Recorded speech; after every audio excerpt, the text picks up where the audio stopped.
大家好，我係 Tim Sir， 今次帶大家衝出香港，行深圳最高嘅山梧桐山，平時喺香港都望到㗎。經蓮塘口岸過關行山真係超方便，估唔到咁快。想知點樣去就跟住我啦。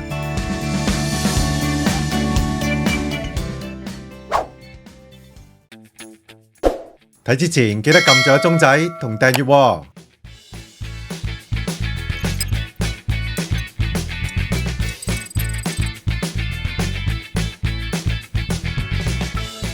要到梧桐山，首先當然係過關啦。經蓮塘口岸過去係最理想嘅方法。過晒關先行去蓮塘口岸站搭地鐵，搭5個站去到海山站，行約10分鐘就可以去到碧桐道嘅登山口。入口係有導覽地圖，都幾詳細㗎。跟住隨即開始上山，沿路嘅指示牌都係非常充足嘅，而且仲有登山徑嘅電子地圖。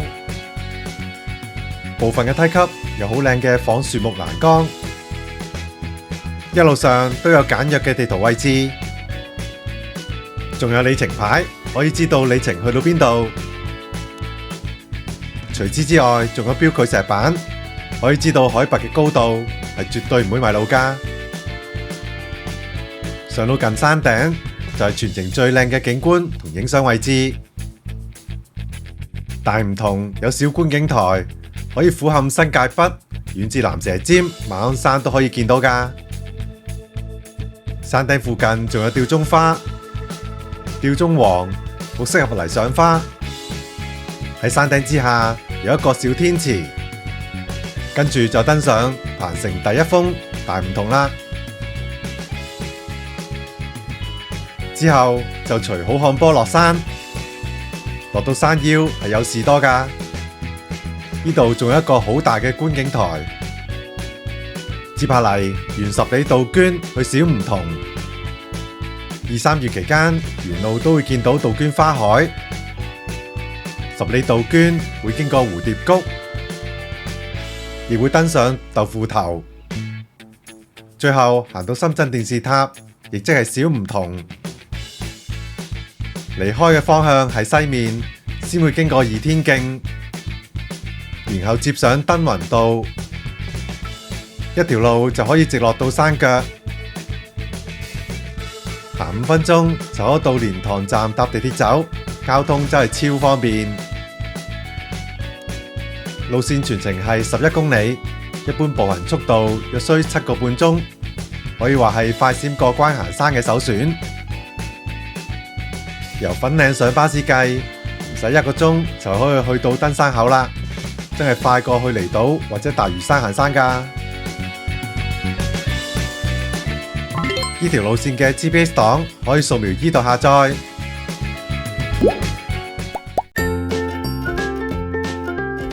過關後嘅位置係蓮塘口岸商業城，跟住往地鐵嘅指示牌左轉，沿有蓋走廊行1-2分鐘就會見到蓮塘口岸站嘅地鐵口。乘搭地鐵往鹽田路站嘅方向，並喺海山站落車。蓮塘口岸站屬2號線，海山站屬8號線，但係唔使轉車㗎。跟住就喺海山站嘅 A2 出口離開，然後轉右行香徑南街。行人路係好闊嘅，一直行到尾。嚟到第一個馬路口，先過斑馬線，然後轉左，跟住都係行到尾，好易行嘅。橫過下一條馬路，再轉左，旁邊係深圳市鹽田區人民醫院，只要行多幾十米就到。秘訣係出地鐵轉右，然後不斷直行轉左就得啦。好容易就嚟到碧桐道嘅登山口。準備好就開始上山啦。先會見到碧桐道嘅里程牌0米，全長係4377米。另會見到碧桐道入口嘅導覽圖，人地生疏，不妨細閱一下先至出發。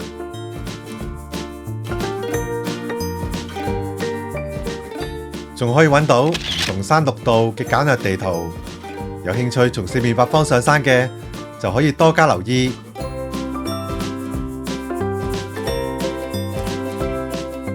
原梯級行上去，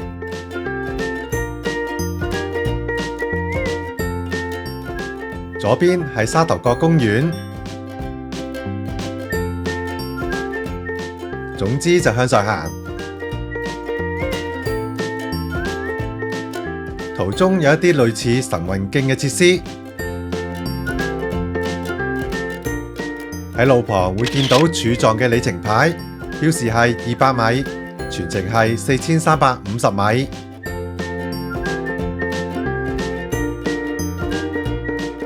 新嘅指示牌非常鮮豔奪目，猶如主題公園。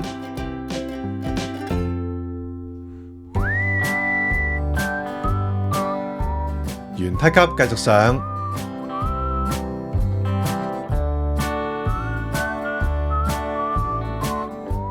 里程牌好快就嚟到300米，跟香港嘅標距柱唔同，里程牌係每100米一個，而並非每500米一個。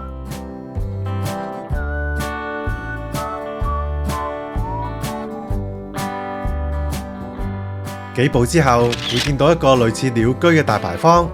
其實以前係一條吊橋嚟㗎，已經倒塌咗好多年啦。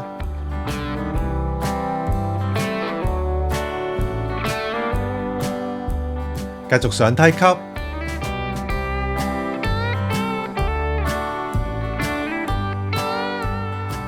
曲13彎咁樣不斷轉上去。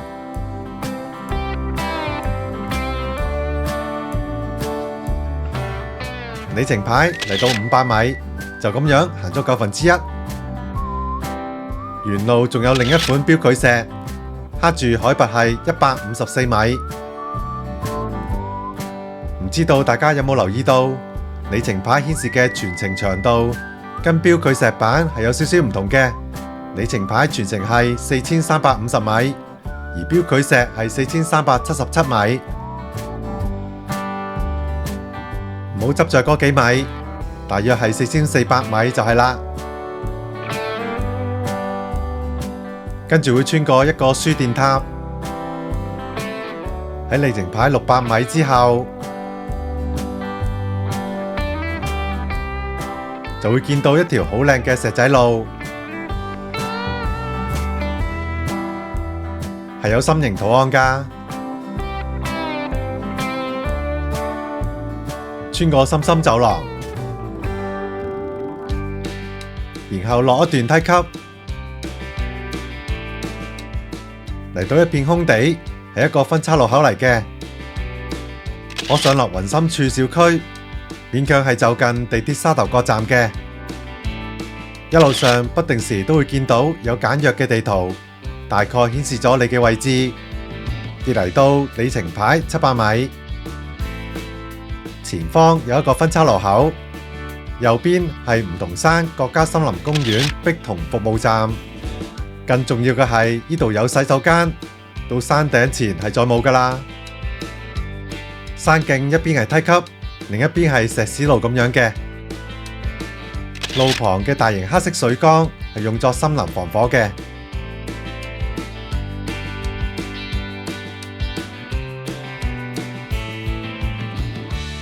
里程牌嚟到800米。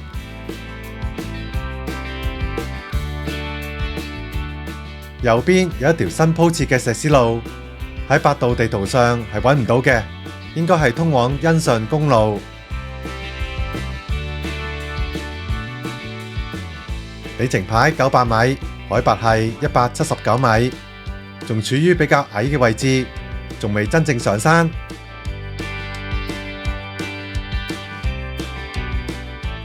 呢度係一個舊嘅分岔路口，右邊係通往欣順濕地公園嘅。路程標示係1公里。登山徑放有新嘅經緯度坐標，仲有二維碼，掃描後可以見到地圖，清楚咁顯示咗你嘅位置，仲可以揾到其他官方嘅登山口。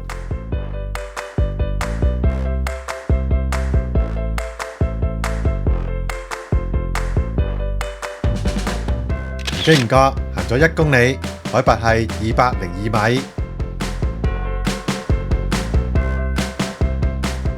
向住鵬城第一峰前進，路程仲有3.6公里。循梯級向上行，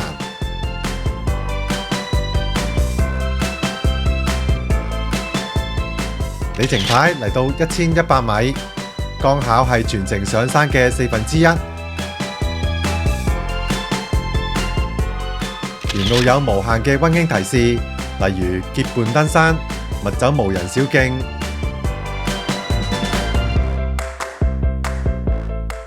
中間見到嘅分岔路口唔使理會，儘管有大路行大路，當然係上梯級，唔行泥路。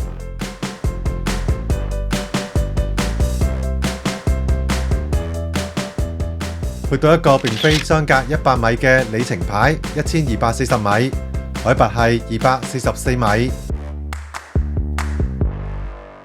有啲溫馨提示指示牌係好大個㗎，示意大霧天氣易迷路，請勿爬山。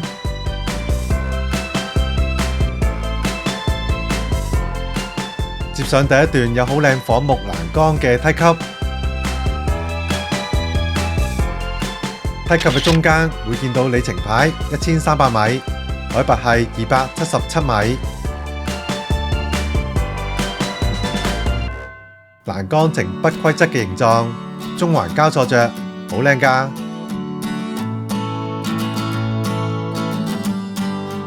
個設計好完美咁樣將欄杆同大自然融為一體。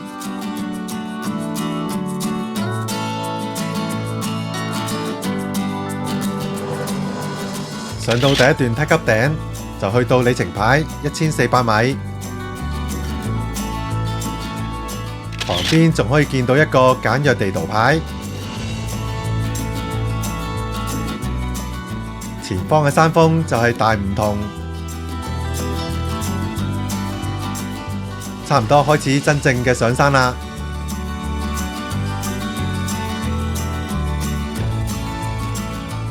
里程牌嚟到1500米，海拔係321米。里程同海拔大概都係喺約1/3嘅位置。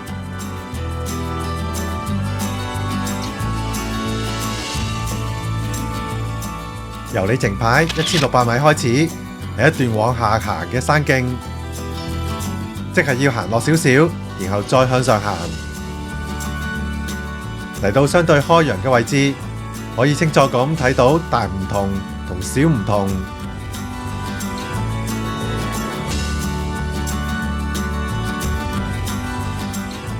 里程牌1700米後，仲係往下走嘅。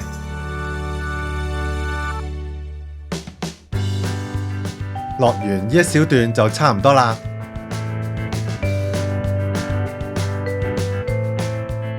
去到里程牌1800米，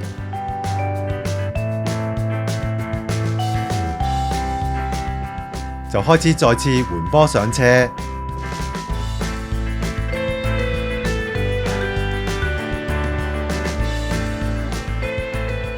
里程牌一個接一個咁掠過，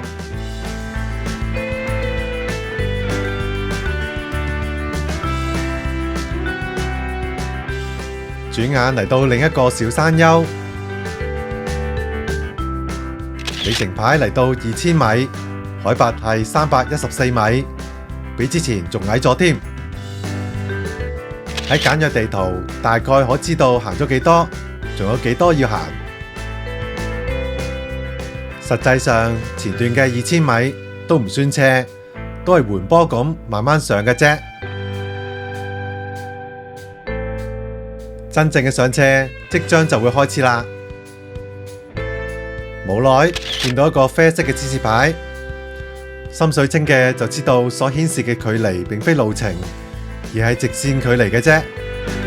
路口有登山徑 YT04 嘅二維碼，但係標距石只係刻住沙頭角4井。好啦，嚟到上山呢段嘅中間位置，里程牌2200米。接下嚟即將比較斜，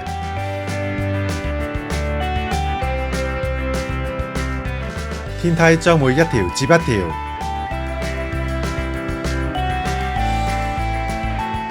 部分有靚欄杆，但就冇咩休息位置嘅，攰就坐喺樓梯啦。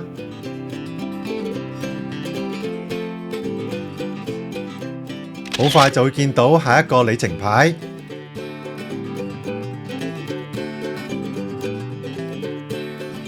每100米就一個，真係好令人鼓舞。即使有幾辛苦都好，起碼話你知係有進度嘅，係一步一步越行越近，但唔同山頂㗎。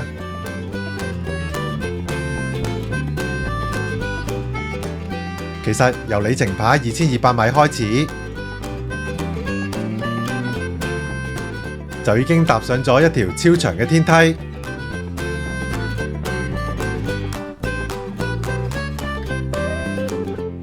呢一段嘅天梯係會延伸去到里程牌3100米嘅，去到里程牌2500米，海拔已升到504米啦。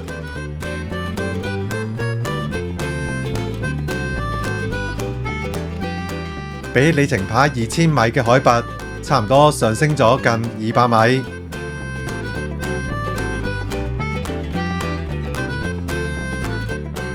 3米一層樓，即係已經行咗66層樓啦。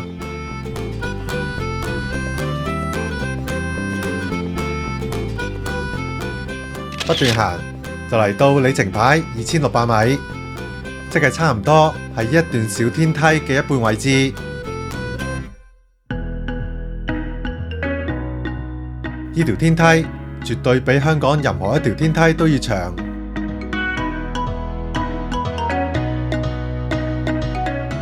梯級量真係好驚人。好在里程牌係每100米就一個，如果唔係真係好易氣餒。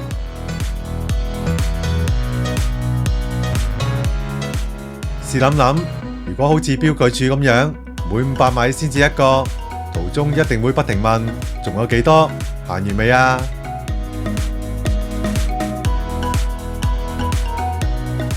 ？100米一個就冇依個問題啦。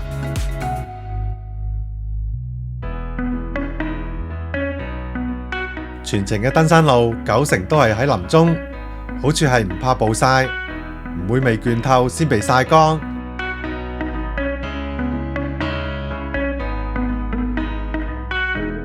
華麗嘅欄杆點綴咗山徑唔少，攰嘅不妨停落嚟影一陣相。里程牌去到2900米，海拔已升到661米。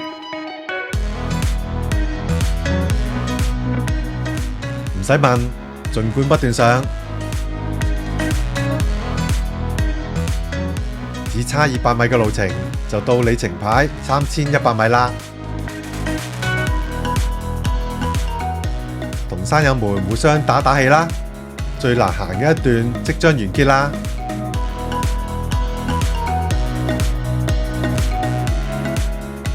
去到里程牌3000米，有一個分叉路口，旁邊有登山徑嘅二維碼，同樣可下載地圖，並顯示你嘅所在位置。地圖顯示轉右係去欣上水庫嘅路。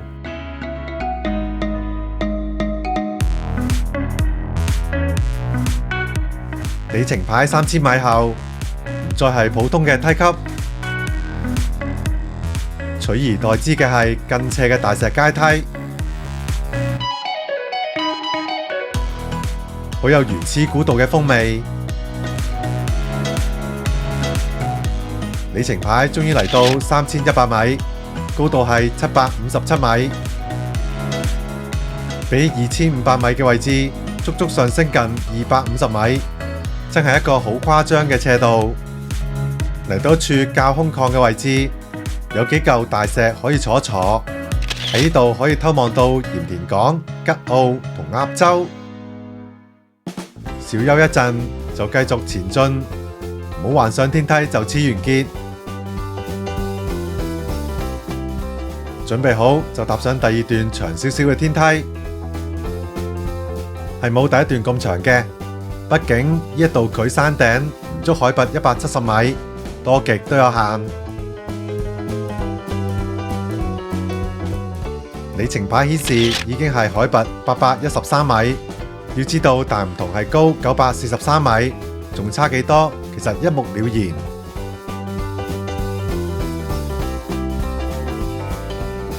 大石階梯越係崎嶇陡斜，即係代表越快會到山頂。中途只有好少段係緩坡。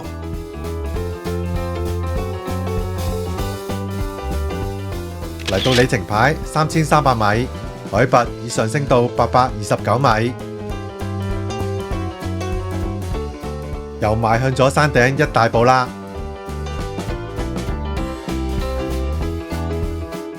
如是者繼續向上行，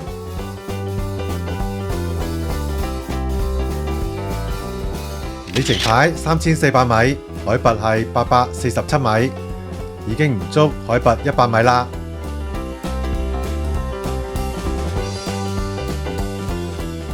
數字上好似好近咁，但實際上100米其實都近30層樓㗎。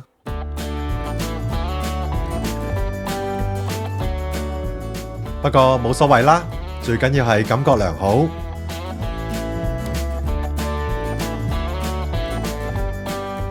里程牌嚟到3500米，接上另一段仿樹木欄杆步道。呢款欄杆其實喺國內好普遍，只係香港冇，少見多怪嘅啫。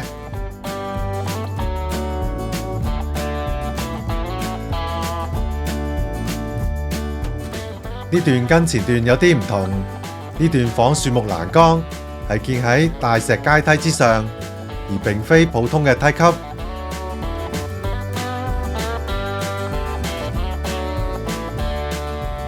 山徑同樹木嘅融合感覺非常好。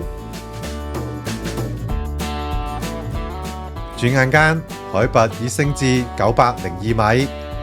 從樹木嘅罅隙中，可望到對岸嘅谷埔，右邊就係南涌。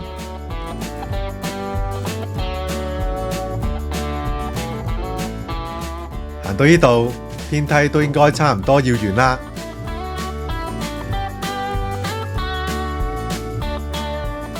上面就係天梯尾啦。里程牌3700米，海拔已係929米。數字上差15米就到山頂啦。再上多少少，就會同東面上嚟嘅秀同道相會。如果係2月、3月期間，不妨留意一下四周，或許會見到好多吊鐘王。呢度就係交匯點，右邊條路就係由東面行上嚟嘅秀同道，而左邊條路就係上大梧桐山頂㗎喇。這麼遠，那麼近，目標就在眼前，唔使睇里程牌都知曉啦。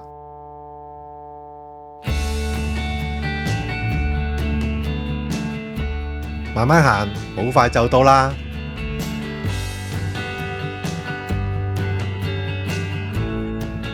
唔使再睇里程牌，因為山頂已經好明顯望到啦。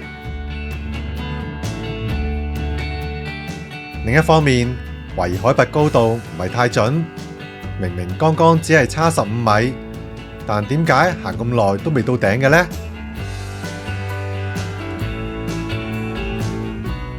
反正山頂已經睇到啦，相信你肉眼啦。最後一段係最陡峭嘅，有少少亂石嘅感覺。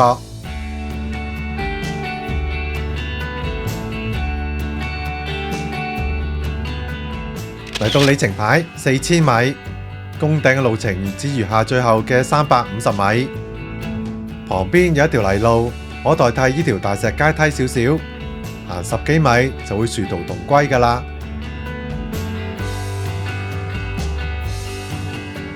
當風景變得開揚，就知已經非常近山頂啦。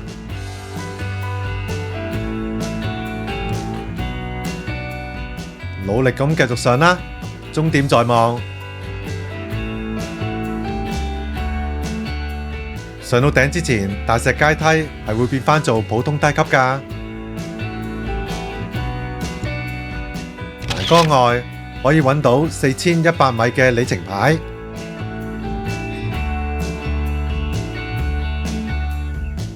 轉多一個彎，就有好靚嘅風景。氣喐嚟啦！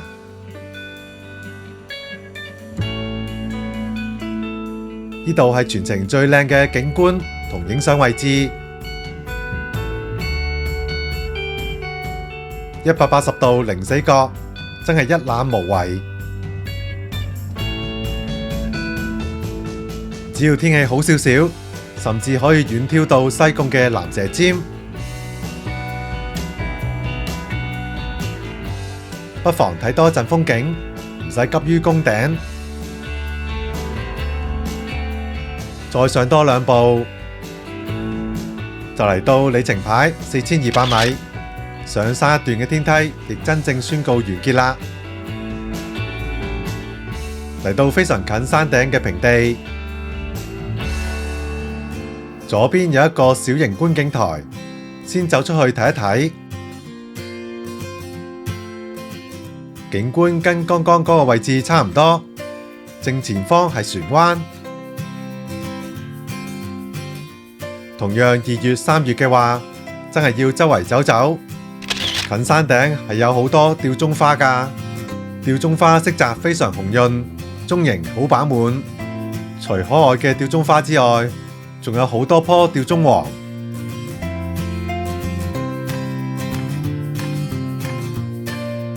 向住大梧桐行過去，先會見到天池嘅介紹牌。天池係新安8景之一，不過要有水先至靚。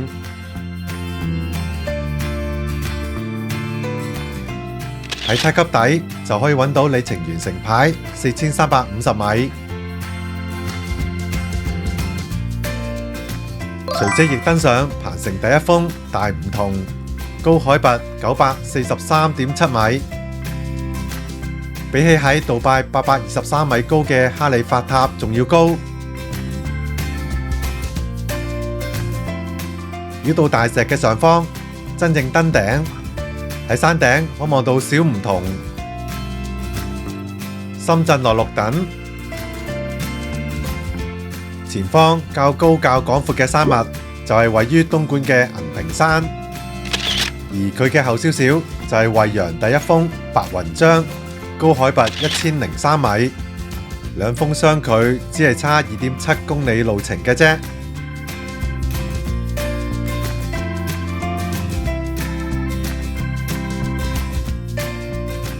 行完高山美景之後，就舉步離開大梧桐啦。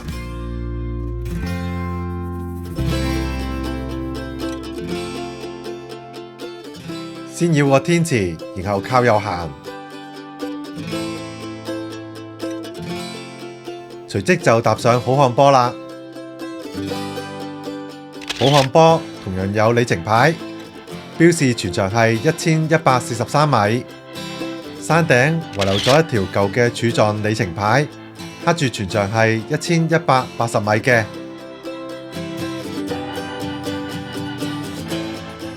路只得一條，係唔可能行錯㗎。識上山就一定識落山㗎啦。落山係好斜嘅梯級，落係好輕鬆嘅，上就必然係兩回事。一直望住深圳電視塔行落去就係啦。沿路嘅風景超級開揚，跟上山一段完全唔能夠作比較。小心行，落話易唔易，話難唔難，就係要加倍小心。唔好衝得太快，喺外地受傷，回港都幾麻煩，一切安全至上啊！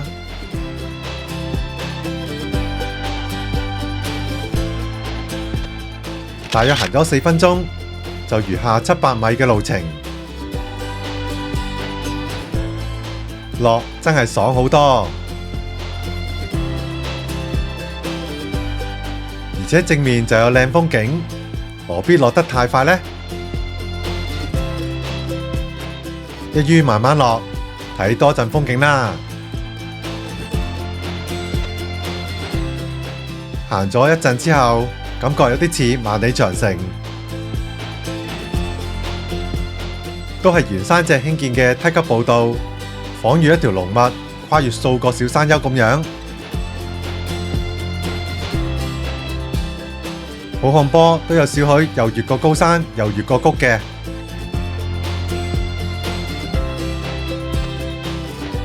途中唔係單一不斷落，而有少許係上嘅。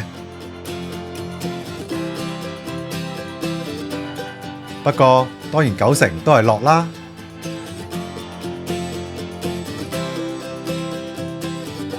唔同山嘅風景主要都係集中喺3個山頂之間，分別係大梧桐、豆腐頭以及小梧桐。呢條路線將會一一經過晒佢哋。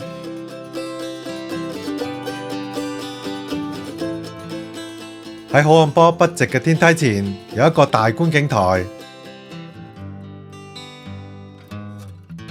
無敵靚景，真係百看不厭。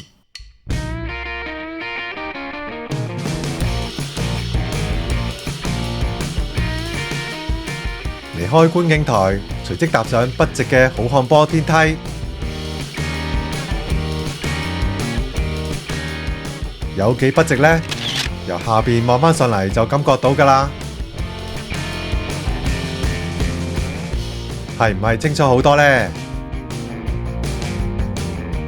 一路落好漢坡嘅時候，都係可以望到豆腐頭同小梧桐嘅。一眨眼，佢好漢坡底只餘下200米。好漢坡係雙線嘅。中間種滿杜鵑，途中係有小路可以轉去另一條線嘅，一般都少人啲啲嘅，因為外線先至有觀景台。跟住就係一條直路，直奔落山下嘅廣場。杜鵑花嬌豔奪目。有粉白色嘅，有白色嘅，亦有紅色嘅。泥上花真係一流，唔使急着奔向左上方嘅觀景台。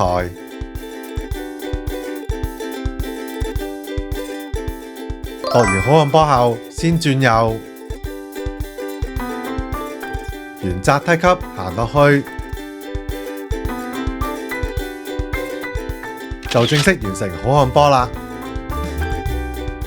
嚟到呢個大廣場，有士多，有洗手間，不妨到處走走，補給一番。若果體力已完全透支，咁就沿馬路離開。補充體力過後，就行上士多旁嘅小路，行上去就係剛剛左上方嘅大觀景台。同樣係望向香港嘅方向，不過呢度就可以輕鬆咁望到紅花嶺。跟住靠左行，前往十里杜鵑。十里杜鵑前段係主要落，但後段係要登上豆腐頭嘅。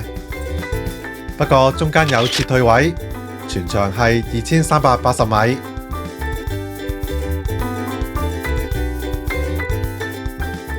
十里杜鵑兩旁都種滿咗杜鵑花，色彩非常繽紛耀眼，彷彿喺公園嗰度行緊。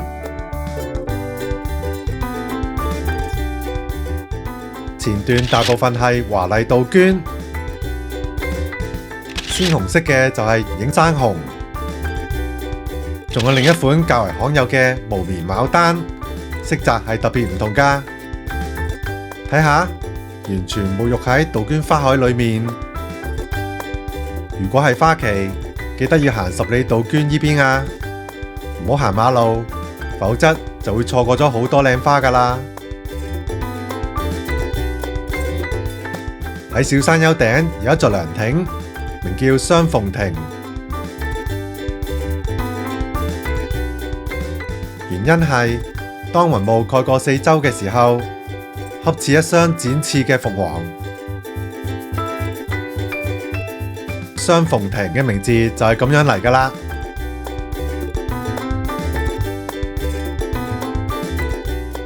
第一陣風景就從另一端離開，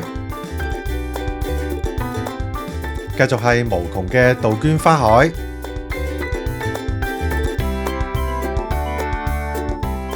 路牌係好清晰嘅，呢度有一個雙鳳亭嘅介紹牌。十里杜鵑中間係被蝴蝶谷相隔，可以分成兩段去行。前段係容易好多嘅，約係800米嘅路程。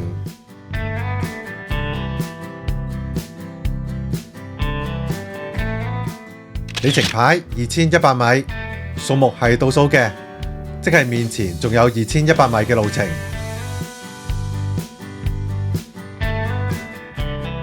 一條大路，直行就係，完全可以唔識睇地圖，最緊要識得睇簡體字路牌就得啦。呢度亦係深圳遠足徑，標距柱編號係 E031。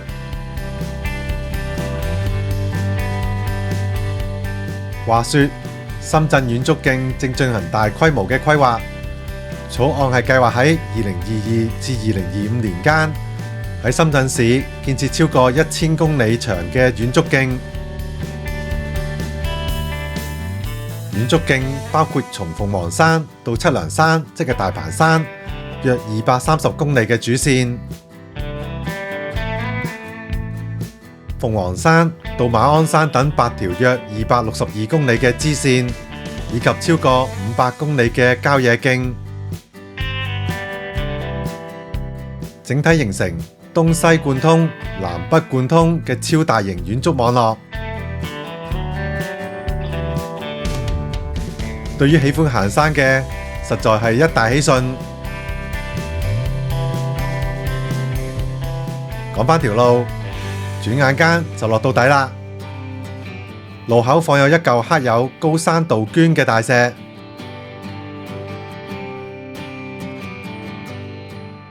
呢度係蝴蝶谷，攰就可以沿馬路落山，同樣係可以去到小唔同嘅。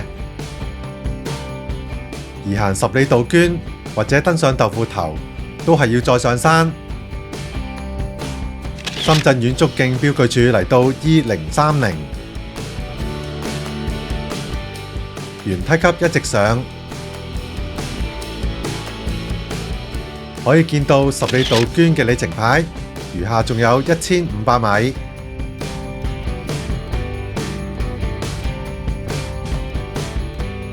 接下嚟係漫長嘅上山，基本上係一條接一條嘅小天梯。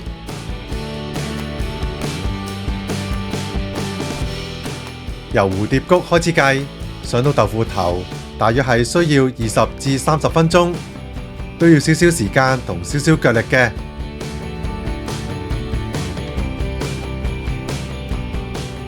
皆因豆腐頭係一個高706米嘅小山峰，跟蝴蝶谷高低相差約140米，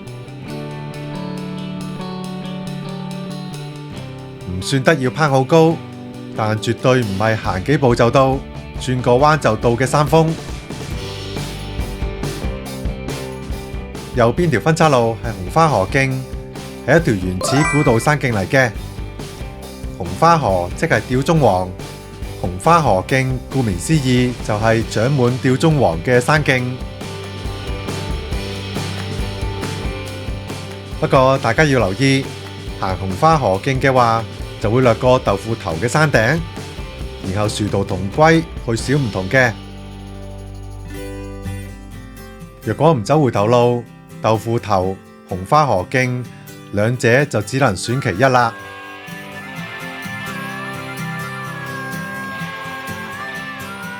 登上豆腐頭嘅山徑主要係梯級。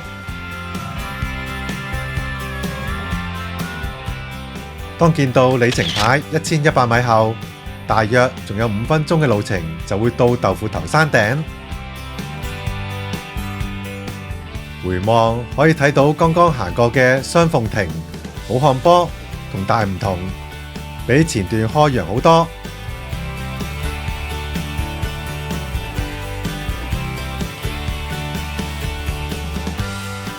呢度嘅影山紅特別多，每一棵都開得非常燦爛，於2、3月嚟先至會睇到。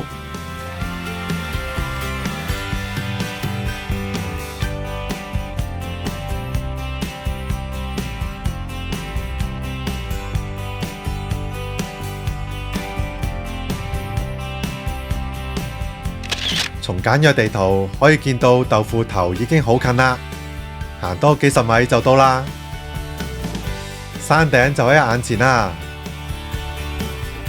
行完最後呢幾部天梯，全程嘅上山就正式完啦。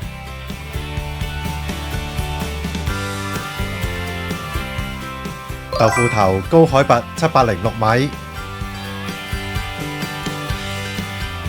山頂有一塊界石，一面刻住鹽田1國務院1997，而另一面則刻住羅湖1國務院1997，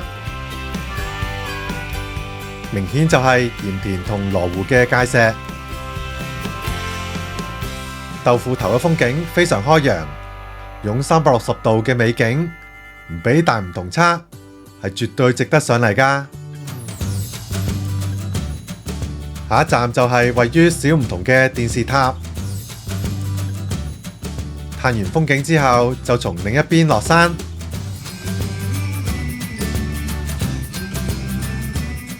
正面就係紅花嶺啦，一排一排嘅山脈，猶如一幅山水畫，真係好靚啊！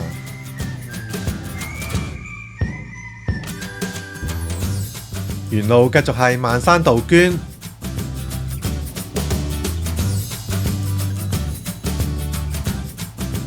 里程牌顯示10里杜鵑仲有900米，過咗半有多啦。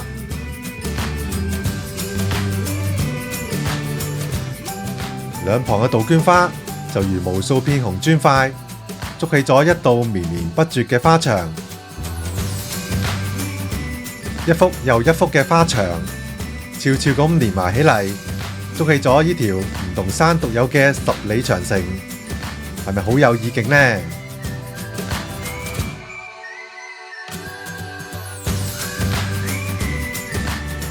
冇耐會見到豆腐頭嘅大型介紹牌。豆腐頭嘅名稱源自客家人做豆腐時剩下嚟嘅豆腐渣堆。由於半圓形嘅山峰跟豆腐渣堆好相似，所以客家人就將佢改名成為豆腐頭啦。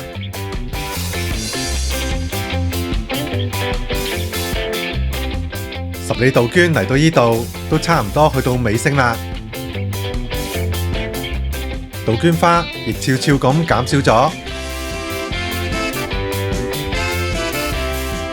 嚟到一個好明顯嘅分岔路口，左邊係經山徑去電視塔，而右邊係經前哨路去電視塔。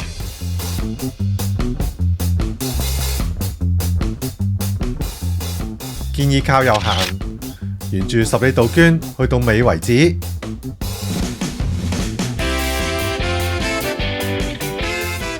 中會走過一段梯級，循梯級一直落到底，就接上寬闊嘅石屎路。前面係軍事禁區，唔好亂闖啊！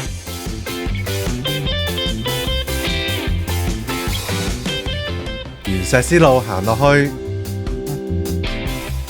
就可以先拔頭籌，睇到整座電視塔。亦正係喺剛剛嗰個分岔路口選擇行右邊嘅原因。行左邊就只係梯級嘅山徑，沿路望電視塔嘅景觀係冇咁好㗎。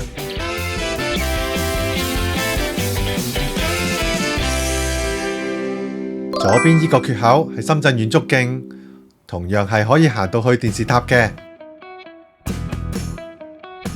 中途會見到標距柱 E026， 路程係會比依段石屎路短少少嘅。有興趣嘅行山人士可以自行改道轉入深圳遠足徑，行2-3分鐘就會到啦。不過由於前段實在行得太多梯級，後段落山仲有好多梯級喺度等緊你去勇闖。中段行一小段石屎路，就當係俾雙腳舒緩一下。如果由蝴蝶谷沿馬路直落，就會接上呢條馬路啦。只要一直望住電視塔行過去就得。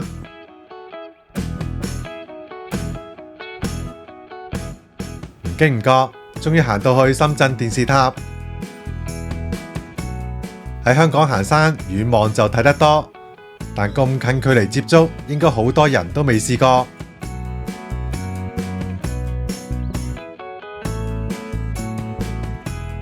接住從電視塔嘅左邊離開，風景直望係紅花嶺，往凌雲道嘅方向行，但唔係行凌雲道。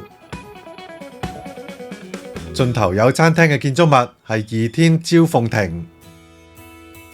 落樓梯後嘅左邊梯級係凌雲道，可直接落山，但一般假日都非常多人行，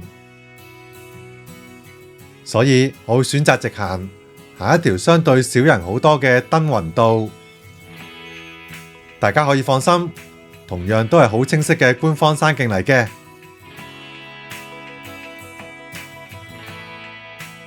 往登雲道係繞過2天招鳳亭直行，接上2天徑後係一條窄一啲嘅小巷，旁邊係古色古香嘅圍牆，裏面係深圳電視塔嘅範圍。走到另一邊後，會見到2天徑嘅指示牌，然後繼續往西行。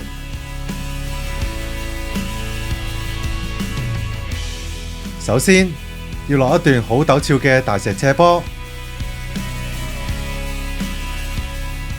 基本上都係一級一級嘅，並非浮沙碎石路，小心一啲落就得。睇準落腳位，一步一步慢慢咁落，千萬唔好着急，臨尾整傷個8月15就唔好啦。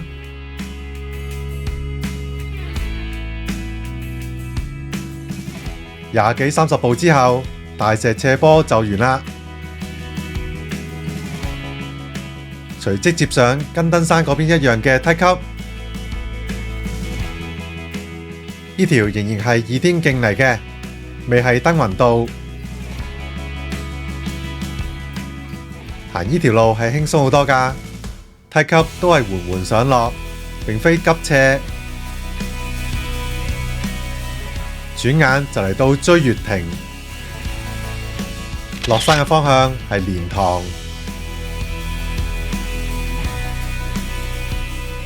唔好行追月亭後邊條梯級，嗰條路係繞去電視塔右邊嘅。正確係直行，亦隨即踏上登雲道。地上石板刻住往蓮塘畔山路約2360米。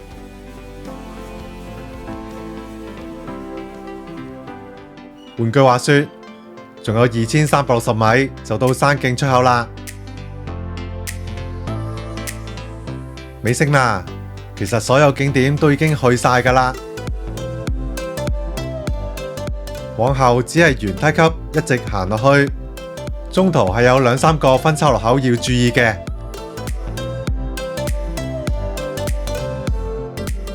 沿途見到嘅木屋仔係放置消防器材㗎。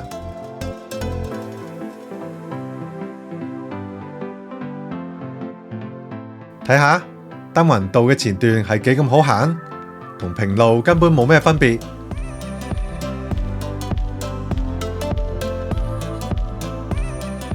但係平路又點可以落山呢？故此，中後段嘅登雲道都係緩坡咁慢慢落嘅，係唔會見到好似碧桐道嗰啲咁密密麻麻嘅梯級㗎。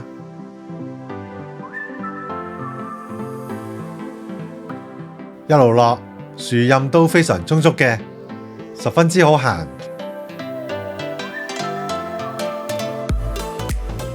行一陣之後，會見到登雲道嘅舊里程牌，刻住全程只係1380米。大家可以翻查翻喺入口嘅景點地圖，就可以知道而家嘅登雲道係延伸至追月亭㗎啦。好快就見到里程牌1300米，里程牌跟上山一段係同一個系列，都係每100米一個嘅。喺第一個分岔路口之前，可以見到里程牌1200米。右邊條路係轉落仙湖植物園嘅內圍，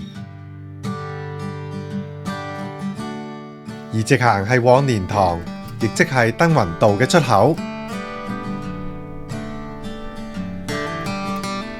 接落嚟就係無窮無盡嘅梯級落山，只係密少少嘅啫，唔算係好斜嘅。里程牌彷彿變成咗呢條路嘅景點，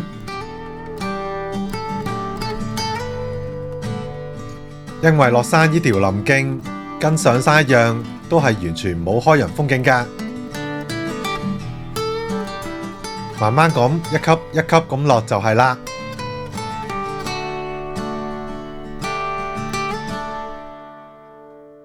轉眼間就嚟到最後嘅1公里倒數啦。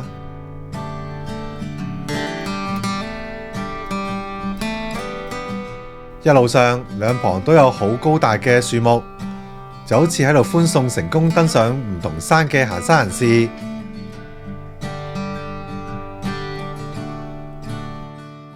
里程牌900米之後，會遇到第2個分岔路口，亦即係第2間木屋仔嘅後邊。直行係仙湖植物園，轉左先至係落蓮塘。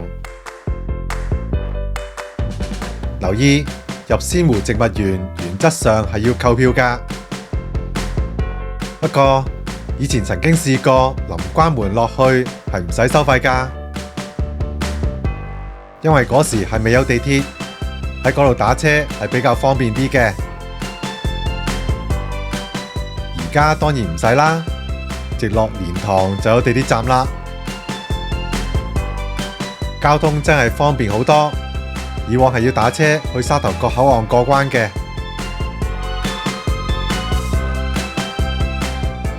里程牌100、100咁樣倒數緊，令人感到終點越嚟越近，越嚟越近。感覺就似係跑馬拉松跑到最後1公里咁樣。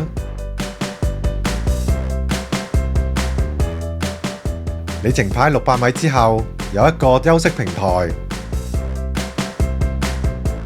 跟住就會接上一段好粗嘅仿樹木欄杆。快樂不知時日過，里程牌只餘下最後嘅500米啦。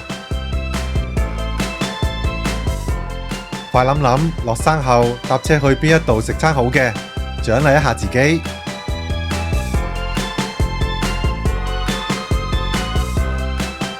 嚟到一個大平台，左邊有條闊馬路係仙童路，另有洗手間、自動售貨機，只要繼續直行就得。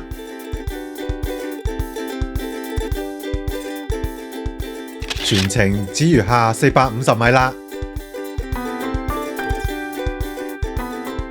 眼前嘅就係登雲亭，係有2層嘅，但由於海拔好矮，又唔係山頂，風景係絕對唔會比山頂靚㗎。進入真正嘅倒數階段，300米，心情應該好雀躍㗎啦。無論你覺得天梯有幾難都好，畢竟你已經好接近完成啦。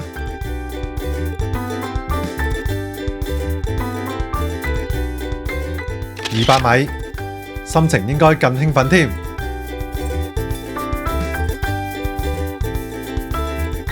行山就如人生，原來又唔係真係咁難行㗎喎。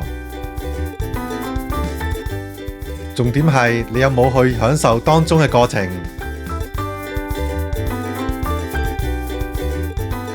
里程牌去到最後嘅100米衝刺啦。通常落到山都應該近5、6點㗎啦，係時間去食飯啦。馬路就喺眼前，轉個彎就到啦。彷彿歷盡萬水千山，終於嚟到另一邊登雲道嘅出口啦。離開登雲道，走到對面馬路，然後喺分岔路口轉左，沿半山路一直行，行到去十字路口為止。